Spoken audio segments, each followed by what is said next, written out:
Halo Studio Lovers, kisah hidup Manohara pernah dianggap seperti cerita di negeri dongeng yang berujung kenyataan, di mana segala yang indah tiba-tiba berubah menjadi petaka bagi sang putri. Nah, karena kehebohan yang dialami Manohara dengan Tengku Fahri, putra Sultan Kelantan Malaysia, nama Manohara pada tahun 2009 silam sangat populer di mata orang-orang. Nah, kira-kira bagaimanakah sebenarnya kisah kehidupan Manohara dulu dan sekarang? Yuk kita singkap beritanya melalui video berikut ini. Tapi nih, sebelumnya seperti biasa jangan lupa ya untuk menekan tombol subscribe dan aktifkan juga lonceng notifikasinya agar kamu tidak ketinggalan info terbaru dari Studio Langit.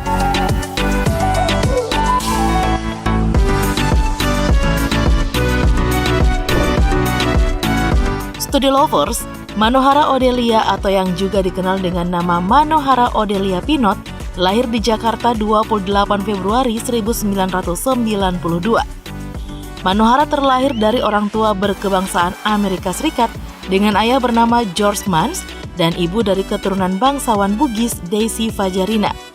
Setelah kedua orang tua Manohara bercerai, sang ibu pun menikah lagi dengan lelaki yang bernama Jurgen Rainer Noack Pinot, ayah tiri Manohara yang berkebangsaan Prancis. Manohara pun sampai sekarang menyandang dan menggunakan nama keluarga Pinot di belakang nama lahirnya.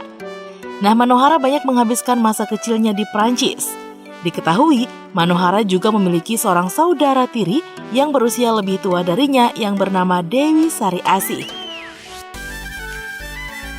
Manohara merupakan model dan aktris Indonesia.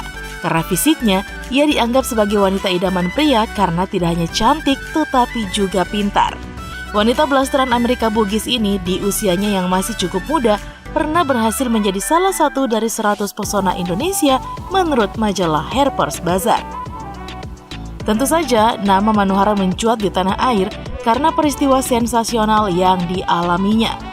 Berbagai media massa baik di Indonesia maupun di Malaysia pada pertengahan bulan April 2009 silam beramai-ramai mengangkat pemberitaan mengenai konflik yang dialami oleh Manohara dengan suaminya, Tengku Muhammad Fahri Sultan Ismail Petra, putra ketiga Sultan Kelantan Malaysia.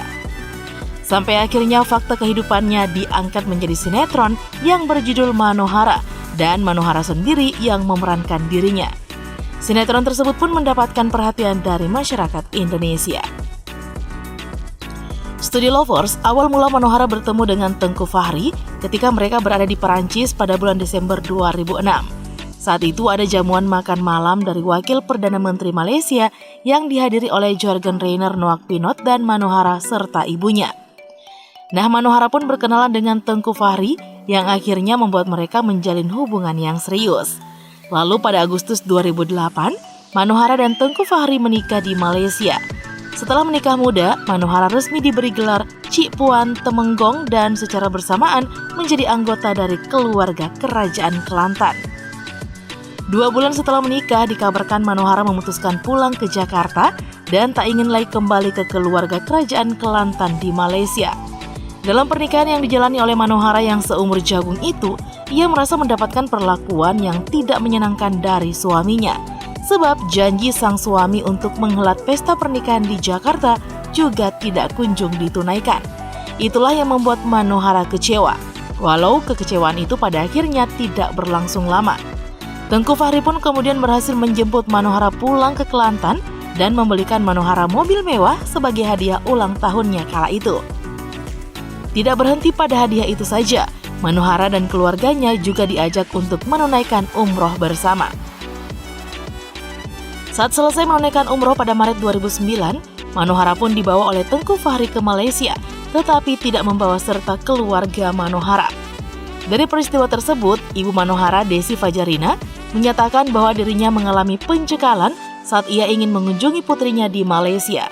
Dengan pertimbangan yang matang, Daisy pun mengajukan permintaan bantuan kepada pemerintah Indonesia dan Komnas HAM untuk mengatasi masalah yang dialami keluarganya.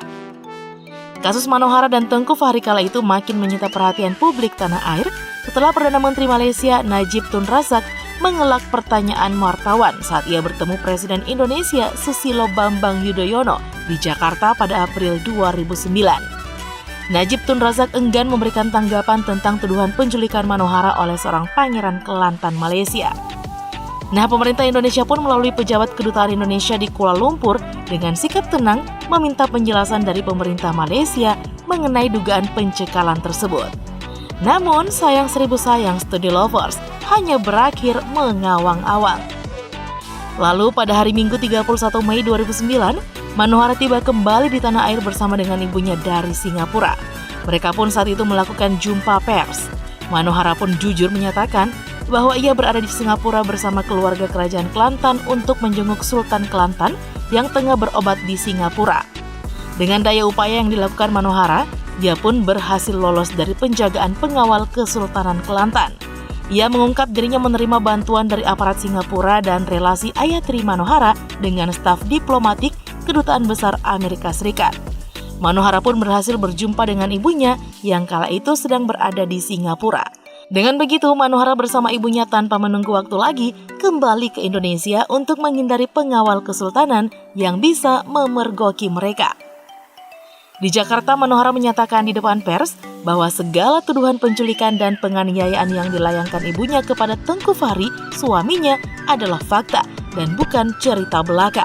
Karena kejadian yang menyesakkan dan menyengsarakan yang dirasakan oleh Manohara, ia juga menyatakan tidak lagi bersedia kembali ke Kelantan dan menyatakan niatnya untuk bercerai dari Tengku Fahri. Pada akhirnya hubungan Manohara dan Tengku Fahri benar-benar usai.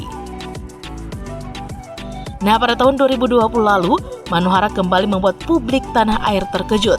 Pasalnya nih, ia menyatakan melalui IG story-nya bahwa dirinya telah lama menganut agama Kristen. Sebelumnya diketahui bahwa Manohara menganut agama Islam karena ibunya memang seorang Muslim. Dalam lingkungan kehidupan Manohara, orang tuanya memang berbeda kepercayaan. Jadi amat wajar ya Study Lovers jika dalam perjalanan hidup Manohara ia berbalik haluan. Nah, beberapa film dan sinetron diketahui telah dibintangi oleh Manohara.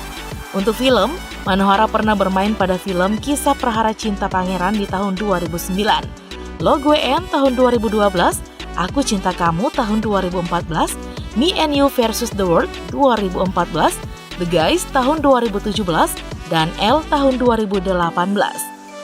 Untuk sinetron, selain Manohara di tahun 2009, Manohara juga pernah berakting dalam sinetron Supergirl di tahun 2011, Perempuan Pembawa Berkah tahun 2011, dan Cinta Salsabila tahun 2012. Nah, Manohara pernah diketahui menjalin hubungan dengan beberapa lelaki yang tidak sembarangan di bidangnya. Di antaranya dengan Ardiansyah Bakri, komisaris utama TV One. Mereka menjalin hubungan sebelum Ardi menikah dengan artis Nia Ramadhani. Lalu Manohara juga pernah menjalin kasih dengan Rian Haryanto, pembalap muda asal Singapura. Terakhir Manohara pernah menjalin asmara dengan Amil Mohede, pengusaha muda asal Indonesia. Kini Manohara tetap eksis menjadi model dunia yang telah membesarkan namanya. Kisah yang sangat dramatik ya Study Lovers.